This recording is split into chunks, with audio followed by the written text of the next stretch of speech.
بنی اسرائیل پر جب 7 سال قحط کا زمانہ آیا، وہ لوگ قحط میں اتنے مجبور ہو گئے کہ مردار کھانے لگ گئے، بندر کھانے لگ گئے، خنزیر کا گوشت کھانے لگ گئے، مینڈک کھانے لگ گئے، مردار کھانے لگ گئے، یہاں تک کہ اپنے بچوں کا گوشت کھانے پر مجبور ہو گئے۔ رو رو کے اللہ کو منانا چاہا،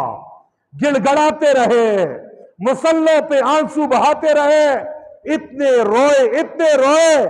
اللہ نے حضرت موسیٰ کلیم اللہ کو وحی کی، اے موسیٰ،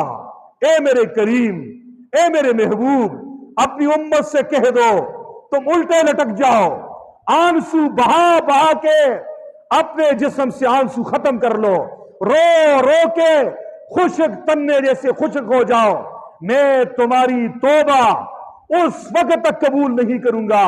جب تک حقدار کو اس کا حق نہ دلا دوں، اس وقت تک میں تمہاری توبہ قبول نہیں کروں گا۔